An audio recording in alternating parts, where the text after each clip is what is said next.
Okay, so a customer wants to sign up or use our financing and you want to see if they're eligible.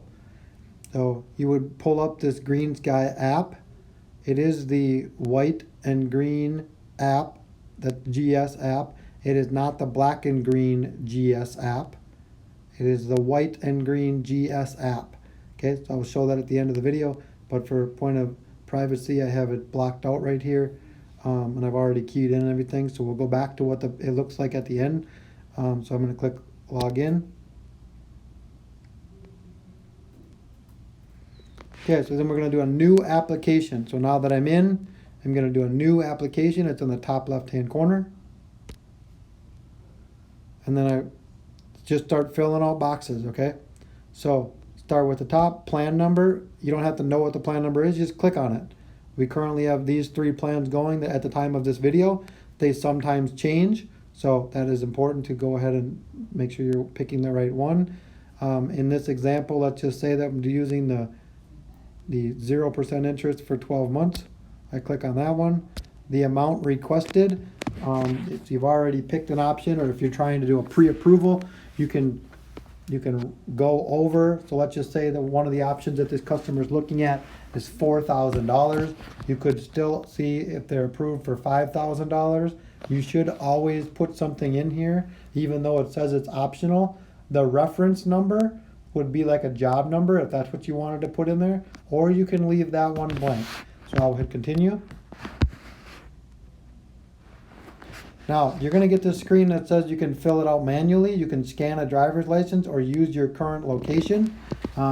The current location will pin the GPS and then try to figure out where you're at. It's not always accurate, so I don't know that I encourage that. Scanning the driver's license really works if the driver's license will scan. So you can always try that one if you want. Otherwise, you're just going to have to do it old school and fill out manually. For the point of this one, you guys can experiment with the other ones, but for the point of this one, I'll fill it out manually. So fill out manually. So now I would put this customer's social security number in there. It has to be a full social security number. I will tell you that if you are going to use a co-applicant, so that you have 2 people that are going to be on it, you know, spouses or what have you, are going to be on it. Typically, those customers know who's leading in the credit department. And that is the one you want to do first. I would actually even suggest you try to encourage customers to only do one person and encourage them to use the one that has the best level of credit. So typically, that conversation really doesn't have to happen very often in my experience. Most people know who should be doing it. So I would just ask the customer, hey, who's going to fill this out? And then they kind of debate with themselves and get it worked out. Okay, so social security number, I put the customer's social security number in there, and then I click on their date of birth. I would say, so 02/06/1981. It auto does the slashes, so I did not have to enter that.